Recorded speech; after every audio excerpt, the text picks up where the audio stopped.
Good afternoon. Happy Thursday, and welcome to another episode of The Hunt. For those tuning in for the first time, this is our weekly series dedicated towards helping hiring managers and candidates navigate the wild world of recruiting. My name is Kevin Roth. I'm Managing Director of Advice Personnel. We are a recruitment agency serving the New York area for over 35 years. And this show is all about giving that insight that we gain on a daily basis in the world of recruiting and bringing it to the masses. Our followers have grown every week. Started with one loyal follower, and now I think as of the last calculation, we just crossed 1 billion views. Those calculations have not been audited yet, but they seem pretty accurate to me. So anyways, for those tuning in, if you haven't watched, if you have watched, this is meant to be an interactive show. So use the comment box throughout the show. Let us know where you're watching from, where you're tuning in from. I love to engage with the audience as you guys go through the show. If there are certain questions that you have, certain things you want me to touch on, certain points that make your situation a little more specific, let me know. And I would love to be able to touch on those in real time as we go along here. So as you guys trickle in, again, the show is all about being more interactive, especially in today's episode where I think we have a pretty hot, pressing topic to give some real-time feedback on. Yes, Jenna, thank you. You were one of the original viewers, and now you can say you're one of 1 billion. So congratulations on being a part of the journey. In terms of today's episode, we're talking about feedback, and there's a real distinct trend. I mean, the busier we get, things fall through. But when candidates are interviewing through the process, there's a certain expectation, a moral obligation, that there is going to be some sort of feedback. And it seems like there's a lot of situations in which that feedback's dwindling. And I thought it would be great to, from a recruiter's perspective, hear some of the negative implications that we hear on the other side of the phone when you're one of those companies who loses track of that feedback, who's not providing that sort of insight to a candidate who's in play. And these are things you might not think about in real time, but they are very real implications that can come to affect your company and the perception of your company over the long term. So if you're a hiring manager out there, you're in HR, you're in recruitment, this episode specifically focused on you to hopefully give you some good strategies and insights and just guidance on the way that these things trickle down and how you can take certain approaches to be that much more effective in setting yourself apart from the competition, but also just setting a great tone with the candidates that you have in play. So as you're watching, as I mentioned, use the comment box, chime in, throw your questions into the mix. Let me know at least where you're watching from or where you're tuning in from. And hopefully this helps provide some great advice and will make this hiring landscape an even better place if we can get this thing taken care of. So again, today's episode is all about where's the feedback and why are we not getting it? How can we have more of it? How can we increase communication for people interviewing at your company in order to avoid any negative ramifications? And to start out, I mean, it's easy, right? You meet a candidate you absolutely love. You know this person's great. You love them. You're psyched about them. Those people, it's easy to give them feedback in real time or 5 minutes after the interview. You reach out already. You want to set them up for next steps. So that part we're not talking about. Every company's great about the candidates they love right off the bat, jumping right all over it and moving things forward. Where the issue really falls is those candidates who are right below that top person, right? The candidates that are still solid, you're not overly in love with them where you got to move them right now, but they could very well be viable candidates. And those are the ones where we see the issues take place, where feedback really falls through. So what are the negative ramifications of this, aside from the obvious of just not, giving good information? Well, number one, these candidates could very well be people that you still want to hire, whether it's for this role or a role down the road. So by not providing feedback up front, you're seeing things that are 2 feet in front of your face, but not seeing things in the distance. Because realistically, what are the odds that that dream candidate you met that you loved ends up going through the whole process, meets everyone gives a thumbs up, no issues come up, they end up wanting to move, the offer ends up working out, you move forward? That would be wonderful. And if that were the case, I'd be much less stressed in my daily life, but it doesn't always happen that way. More often than not, you're going back to that second or third option to move them through the process. But if you waited 3-4 weeks and never even responded to that person's request for feedback, now you come back around, you've given them 3 weeks to think of all the reasons that you might not have reached out to them in the first place. And you're letting their imagination run wild. And we have constant conversations with candidates where we haven't heard feedback from the client, but we know they like them. We know the role hasn't been filled. And people are smart. They're starting to come up with reasons. Either A, they're thinking logically, you didn't like me that much the first time, so now you're just coming back around because I'm a backup option, which no one wants to feel that way. B, maybe you're just not a very good communication organization, and is that a place I really want to work if you don't even value the process of recruiting and hiring and how that looks? So the first thing to really think about is remember, every single person you meet, treat them as someone, even if you don't think you're going to hire them right now, that might be someone that you ultimately want to hire.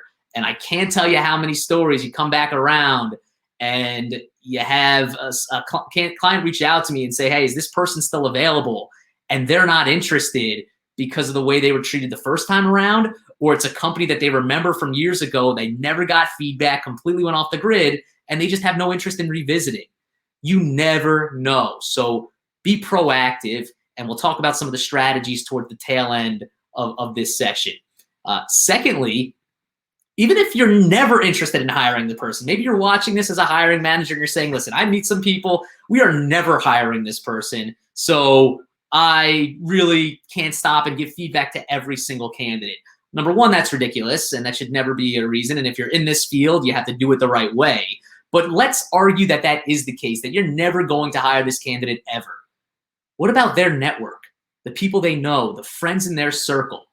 When you're excited about a job, a lot of times you're talking to your friends. You have your close friends, right? You tell them, hey, I just interviewed with this company. I interviewed with this company.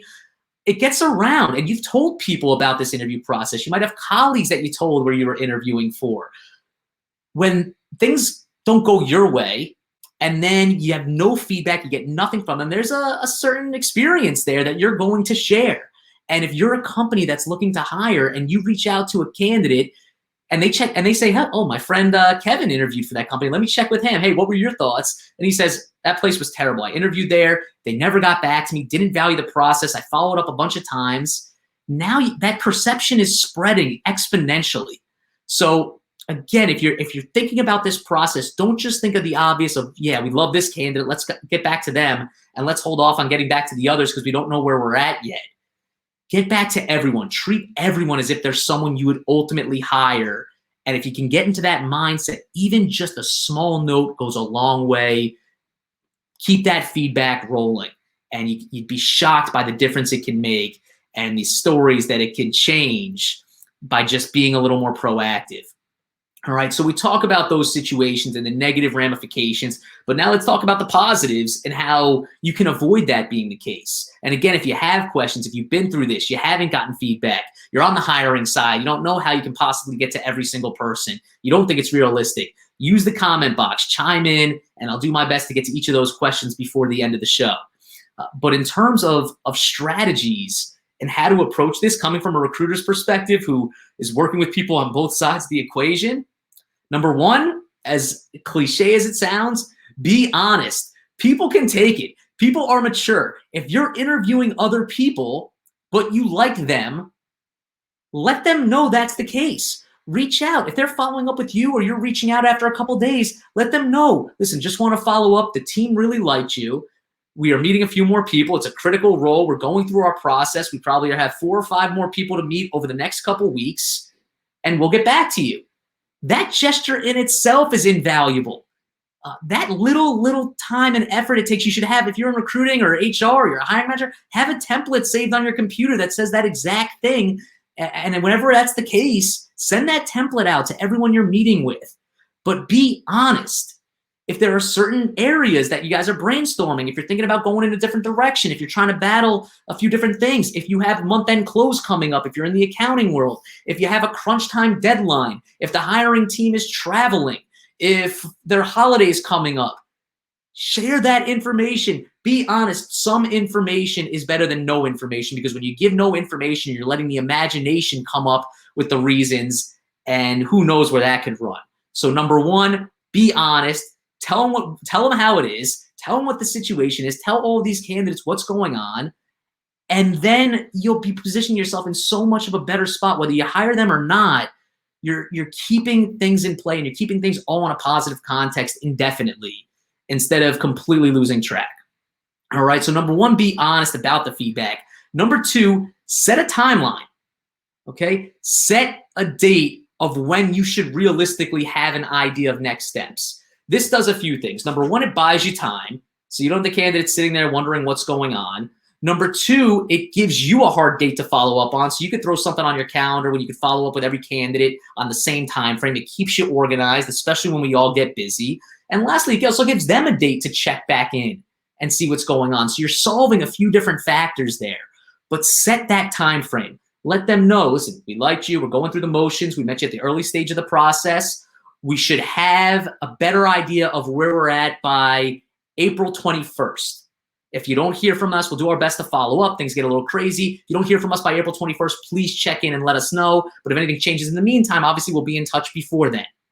Give a hard date. Don't just give some generic timeline. It'll buy you time. It'll hold yourself accountable to follow up, but it'll also give them a time to put on their calendar and follow up as well. So number one, be honest, be transparent, tell them what's going on. And number two, set a time frame, set a date. It is always better to reach out to someone first and give a time frame than to have them constantly checking in to buy more time, because then you're just scrambling. Whereas if you set the expectations up front, this process is going to take this long until we're ready for next steps, that sets the tone and gets everyone on the right expectations. And then close them out is the last piece. If you're not moving forward with a candidate, again, it is so easy. The candidate you're hiring, you're in constant communication with, that's the fun call. That's the fun reach out. You want to hire them. You're excited about them. That's the easy one. The hard one is reaching out to every candidate that you're not moving forward with, because it doesn't have any direct value to you other than being a good person. It doesn't have any direct correlation to your performance. If you're as a recruiter, it doesn't give you any kudos with the team that you brought them on board. It has no immediate satisfaction. So obviously it's not the natural step, but close them out. It takes 2 minutes, and you can't imagine the situation in which a candidate's left hanging and how many times you end up remembering that candidate, wanting to reach out to them again, or anything comes into play that relates to that person and something that could have been treated differently. So you're thinking of the proactive steps to take. You heard of the negatives and the way this could trickle down to affect you. The positive things that you can do to reinforce this and to change it. Be honest, transparent. People can take it. Trust that people can take it. If they can't take it, then that's on them, but at least you took the right step. Number two, set a timeline. Give a set date at which this process should be ready to move to next steps. Hold yourself accountable to that, but also it gives them a time to follow up. And number three, close out any candidates who you're not moving forward with. Have a standardized template. Thank them for their time. It doesn't need to be a huge phone call. You don't need to send flowers and a crazy care package and go to their house and personally apologize for not moving forward. An email is such a powerful difference maker to end things on a positive note and at least show that you care and show that you value their time, right? So I hope this was helpful if you're watching. And again, it's tough to stress this without you hearing these conversations firsthand, but there are so many phone calls on a weekly basis that I encounter where someone just hasn't heard feedback, has heard nothing for weeks, doesn't know what's going on, has had a bad experience with a company with no feedback where they're not interested, knows somebody that's had that experience. It is a small world, and there is no reason for something that could take 3 seconds of time for that to happen to your company or your organization. The last thing you want is to come back around to a candidate who's now perfect for a role, and you are so excited about them, and you reach out to them, and they're not interested because of the way things were handled a year ago or 2 years ago. It's devastating because you have full control over it, and it's a matter of self-organization and just sticking to a schedule. So I hope this helps. I hope that breaks through and reinforces some real positive kind of behaviors when it comes to feedback. And if you have questions after the show, it looks like no one kind of chimed in throughout this. I know it's a busy Thursday on a short week for a lot of people. But if you have questions, use the comment box after the show ends. If you're not watching this live, you're watching this after the fact. And I'll get through those throughout the course of the next week. As always, thank you so much for tuning in. Love all the viewers. Share this with any friends, hiring managers, recruiters that you think might find it valuable. And we'll be back next week with a brand new episode of The Hunt. In the meantime, I hope everybody has a happy rest of the Passover, upcoming Easter, and we'll see everybody next Thursday. Take care. Have a great weekend.